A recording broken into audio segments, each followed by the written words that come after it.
nggak bisa lagi kita bilang agent itu mikroorganisme, karena zat nutrisi pun bisa menjadi agent. Ya, kekurangan, defisiensi, kelebihan, hiper menyebabkan penyakit juga. Kemudian yang ketiga adalah faktor dari host, ya, individunya. Nah, lebih lanjut untuk mengetahui determinan ini, epidemiologi dalam mempelajarinya itu tentu berdasarkan risetnya, menggunakan riset. Risetnya apa? Yang ideal risetnya adalah dengan eksperimen, ya, penelitian eksperimen. Jadi individu itu dipaparkan sesuatu paparan, kemudian dilihat akibatnya, apakah dia mengalami penyakit atau tidak. Tentu dengan perjalanan hak-hak manusia, ya, hak-hak asasi manusia, tindakan seperti ini tidak etis. Ya, kalau zaman Perang Dunia Kedua dulu, dokter-dokter Nazi Jerman itu memang itu yang dikerjakan. Mau tahu nih manusia ini bisa tahan berapa lama di kalau dimasukkan ke dalam air dingin, ya, hipotermia, ya, dia cemplungin saja, ditunggunya sekian detik, sekian menit, matilah manusia. Jadi begitu. Berapa lama ini manusia dimasukkan ke ruangan tanpa oksigen? Ya, sehingga dia tahu ini memang ilmu itu penting sebenarnya untuk cikal bakal orang mau ke luar angkasa. Jadi orang tahu berapa lama. Nah, itu dilakukan pada masa Nazi Jerman. Nah, tapi karena ada perlakuan yang seperti tidak manusiawi, maka muncullah etik penelitian. Nah, itu salah satu sejarah etik penelitian, bahwa tidak manusiawi kalau kita mau melihat efek yang buruk dengan cara intervensi, ya. Jadi penelitian dengan desain eksperimental ini tidak direkomendasikan. Maka untuk mengetahui itu adalah dengan desain observasi. Desain observasi ini ada 3. Ada cohort study, ada case control, dan ada cross sectional. Tentu dari yang 3 ini yang terbaik adalah cohort study. Jadi kita mengikuti orang yang terpapar sampai dia muncul penyakit. Begitupun kaidah etiknya tetap ada. Jadi kalau misalnya ada orang merokok, kita harus kasih tahu, ya, Pak, ini merokok bisa kena kanker loh, Pak. Bagusnya Bapak berhenti, gitu ya. Jangan atur saya lah. Dalam hati kita syukur dapat satu sampel lagi. Nah, ya.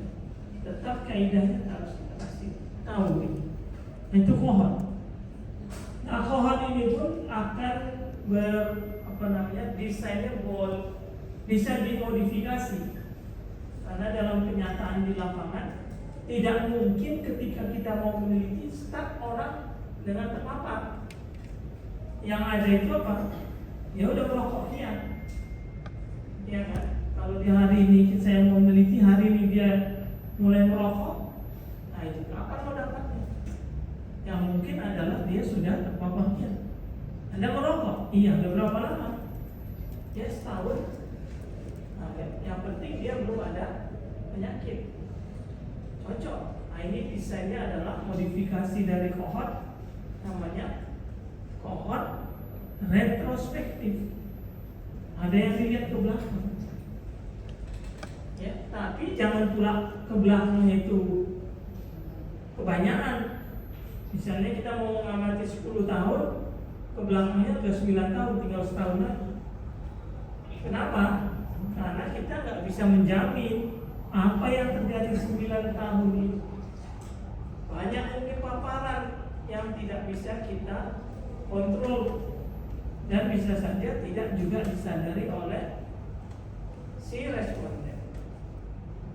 Nah, jadi memang kalau yang ideal adalah atau yang praktis adalah kohort retrospektif, atau desainnya disebut dengan juga prospektif retrospektif, ya, ke depan atau ke belakang. Nah, masing-masing desain ini akan memberikan besaran risiko dan namanya berbeda-beda, tapi maknanya lebih kurang sama. Kalau dia cohort study, maka kita sebut besarannya relatif risk. Kalau eksperimental pun disebut juga relatif risk, karena penelitian eksperimental sifatnya prospektif ke depan. Jadi perhitungannya adalah relatif risk. Kalau desainnya case control, berarti kita melihat dari ada orang yang menderita penyakit, kemudian kita telusuri ke masa lalu. Nah, ini yang kita sebut dengan hitungannya odds ratio. Ya. Kemudian cross sectional, ini sebenarnya pendekatannya kurang tepat untuk melihat apakah dia menjadi suatu penyebab dari suatu penyakit. Karena cross sectional itu kita mengukur, kita nggak tanya apakah dia merokok dulu baru kena kanker, atau dia kena kanker dulu baru dia merokok. Yang penting pada waktu kita turun, Anda merokok, ya atau tidak? Kita periksa dia ada kanker atau tidak. Nah, oleh karena itu besaran resikonya disebut dengan prevalence rate, PR, prevalence ratio. Apa itu artinya prevalence? Prevalence itu artinya kasus baru dan kasus lama. Karena pada desain cross sectional kemungkinannya apa? Bisa saja memang baru, dia nggak tahu. Kita periksa, memang benar kena kanker. Bisa aja dia bilang udah lama saya kena kanker.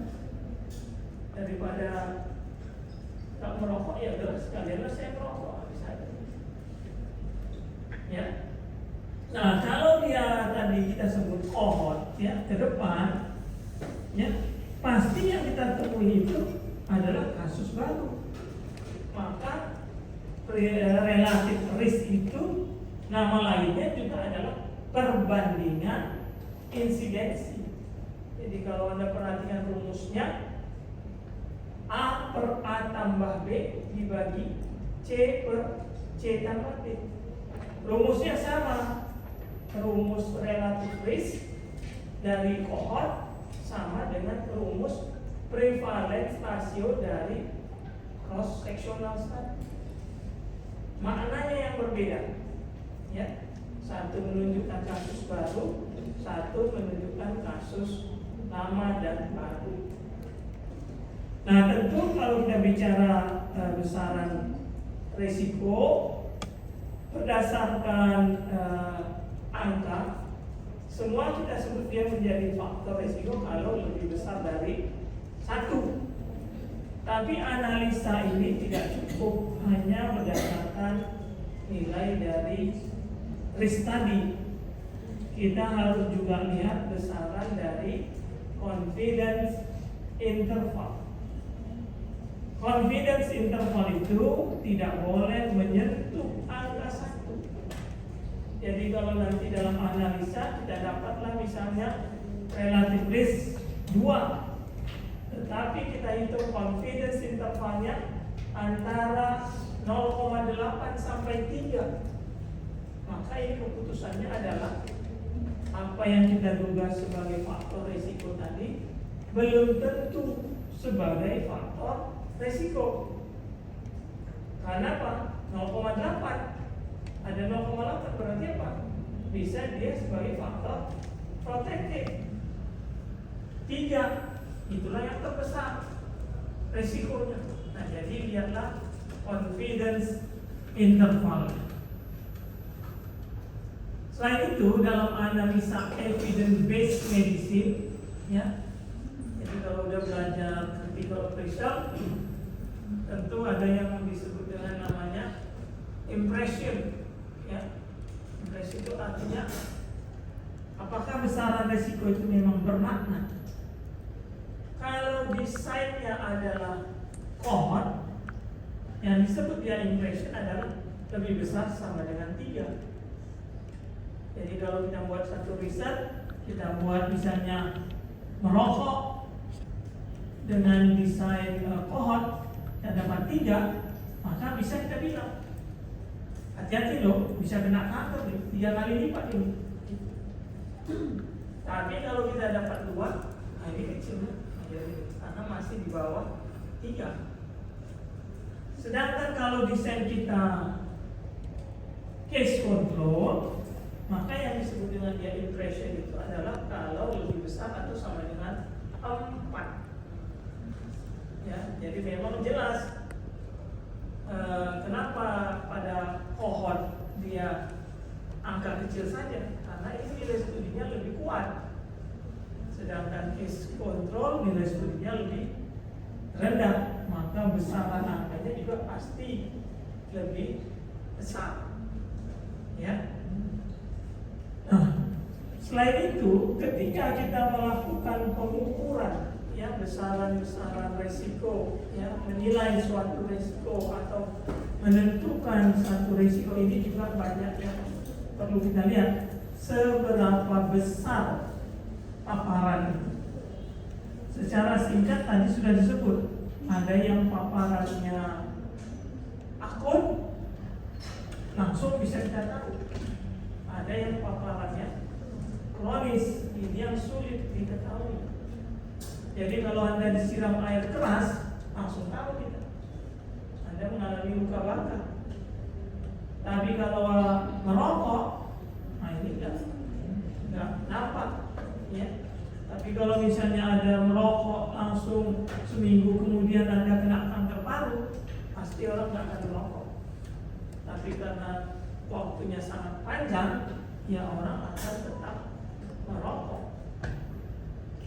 Selain ukuran yang sederhana tadi, ya, besar akut, ukuran-ukuran paparan itu bisa juga dalam bentuk istilahnya ada ever expose, pernah terpapar. Jadi kalau misalnya Anda sekali saja pergi ke Bangkok, kemudian melakukan hubungan seks di sana, sekalinya saya tuh 15 tahun kemudian kena HIV, ever expose, 1 kali. Pokoknya pernah saja sudah. Kemudian ada current dose, nah, dosis yang sekarang. Ada juga largest dose taken, dosis yang terbesar. Bisa juga total cumulative dose. Ya, ini kan obat-obat narkotik, ya. Sedikit adiksi, akhirnya total, akhirnya mati, ya, mati overdosis. Nah itu dia. Kemudian bisa juga years of exposure, berapa tahun. Bisa juga years since first contact. Jadi mungkin pernah kontak berapa lama. Karena bisa juga dalam perjalanannya tubuh ini mengantisipasinya. Karena ada beberapa penyakit yang sifatnya reversible atau dia yang irreversible. Misalnya dia kalau di THT, kan dalam THT siapa sih? Oh ada, Inter. Bising kan? Soalnya di bising ini ada yang secara general orang bilang irreversible, iya kan? Tapi setelah dia ada paparan itu dikurangi atau dia makan obat antioksidan, antiinflamasi segala macam, bagus. Nah jadi bisa irreversible, bisa reversible. Ya. Nah, jadi bergantung konteks penyakitnya. Kemudian di dalam risk ini, ya, kita juga bisa setelah pengumpulan, ya, paparan-paparan ataupun faktor resiko A, B, C, D, ya. Pada awalnya memang tahapannya ini kita menyatakan ada hubungan dulu, ya. Kita menduga, katakanlah misalnya ada hubungan rumah yang kumuh padat dengan tuberkulosis, ada hubungan nutrisi yang jelek dengan tuberkulosis, ada hubungan defisiensi vitamin D dengan tuberkulosis. Banyak faktor, ada hubungan semua. Nah, ini dalam konteks menentukan apakah ini menjadi suatu sebab akibat. Nah, ini adalah di teorinya. Ada yang disebut dengan teori atau faktornya di dalam causation, faktor in causation, faktor predisposisi, ada faktor enabling, ada faktor reinforcing, ada faktor precipitating. Jadi kalau misalnya faktor tadi tuberkulosis, host yang malnutrisi, ini predisposing, kan kira-kira gitu ya, faktor yang dalam tubuh dia sudah ada. Faktor reinforcingnya apa? Bisa aja misalnya ada anggota keluarga yang kena TB. Karena dalam teori itu harus ada kuman, ya, mikroorganisme. Kemudian bisa juga ada faktor enabling yang mempermudah. Apa yang mempermudah? Rumah yang kumuh padat. Jadi kalau ada anggota keluarga padat, mudahlah dia terkena. Nah, itu. Nah, kemudian untuk lebih meyakinkan, masuklah ke causation. Ya, ke causation. Causation ini menurut si George Hill, ya, kriteria ada sekitar berapa? 8 ya. Coba bisa dulu. Kriteria Hill kriteria. Ada 8 atau ada berapa? Yang satu slide semuanya. Coba. Ada ini kan double tadi saya rasa. Lagi yang dia ada di awal. Nah, itu kelewatan. Lagi. Ini ada 8. Nah, ini untuk menunjukkan ada hubungan sebab akibat. Dari semua sebab kriteria ini, yang paling penting yang mana? Yang paling penting adalah sebenarnya yang nomor 1. Artinya apa? Harus ada paparan dulu baru penyakit. Jadi temporal relationship itu nomor 1. Ya, untuk membuktikan bahwa ini ada hubungan sebab akibat. Ya, temporal relationship. Kemudian strength. Ini berarti hasil riset kita mana angkanya tadi yang besar. Kemudian dose response. Ini secara umum. Artinya makin lama terpapar, makin sering terpapar, maka risiko akan penyakit semakin besar. Kemudian lawannya itu adalah reversibility. Jadi kalau misalnya Anda baru beli jam, terus pakai jam, terus alergi, ya kan? Anda pakai masih alergi, akhirnya Anda stop. Berkuranglah dia dermatitisnya. Tapi karena jamnya mahal, saya pakai lagi, muncul lagi. Nah, ini bisa namanya reversibility. Ya, atau kalau di Anda belajar evidence medicine, ini yang disebut namanya challenge re-challenge. Ya, challenge re-challenge. Diberikan, ditarik lagi, diberikan, ini muncul. Kemudian konsisten bahwa hasil studi itu sama. Jadi kalau misalnya di tempat lain kita menduga orang yang merokok kena kanker paru, tempat lain juga orang yang merokok kena kanker paru, sama, menunjukkan terjadinya suatu penyakit. Itu konsisten. Kemudian biologi plausibility. Nah, ini mekanismenya. Atau dalam bidang kedokteran patofisiologinya, bagaimana ya faktor resiko itu bisa terjadi.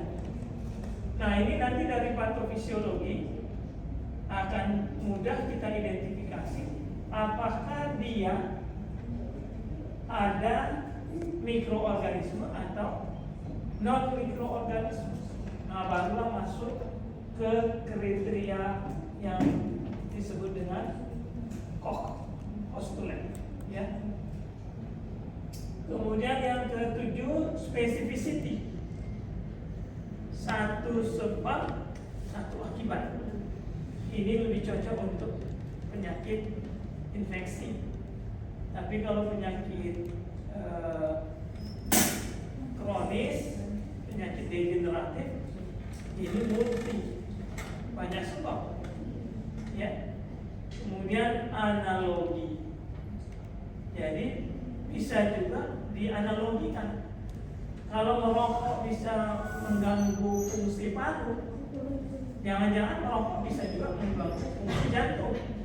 Jangan-jangan merokok juga mengganggu fungsi, mungkin fungsi pencernaan, karena dia mungkin terhirup, tertelan, dan seterusnya. Itu boleh kita buat analogi. Nah, jadi kalau kita melihat penyebab penyakit berdasarkan dugaan kita suatu mikroorganisme, maka untuk membuktikan itu adalah dengan menerapkan hipotesa dari Koch. Ya, coba geser ke Koch postulate. Slide.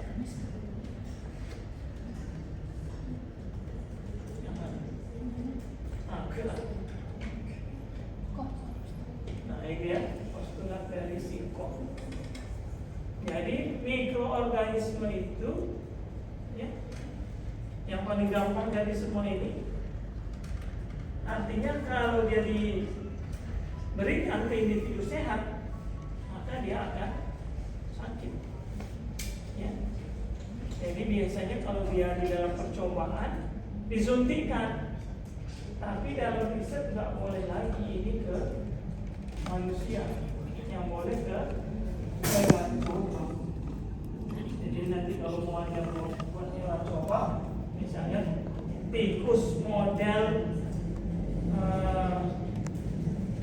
infeksi virus HPV bisa, ya. Atau juga untuk penyakit-penyakit lain bisa juga. Ya, misalnya tikus model diabetes mellitus, tikus model bising, ya, tikus itu dibisingkan dulu sampai dia terbukti tuli, ya, kemudian baru kita kasih obat. Ada perbaikan nggak?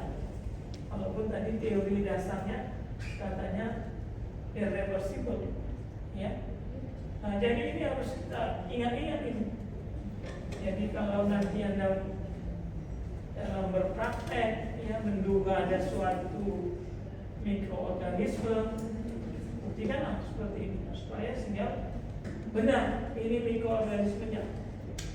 Nah, jadi kalau memang Anda nanti di situ Anda penuhi, ya buat nama Anda, ya, seperti misalnya apa itu, kusta, ya. Siapa namanya? Kalau kusta apa? Oh, kusta. Nah, masih penuh. Jadi kalau Anda menemukan, nah Daniel Situmorang ya, umumnya namanya si Daniel Situmorang, kira-kira begitu. Ya. Nah, jadi ini adalah dasar-dasar ya untuk pengembangan pengetahuan kedokteran. Ya, tanpa ini kita kalau nanti ada sesuatu penyakit baru, kalau nggak memahami ini, ya kita nggak bisa mengantisipasi. Nggak tahu kita mau membuat vaksin kan atau membuat preventif yang lain. Ya, oke, mungkin itu klarifikasi dari saya poin-poin yang utama di dalam risk dan causation. Silakan kalau ada pertanyaan. Ya, ini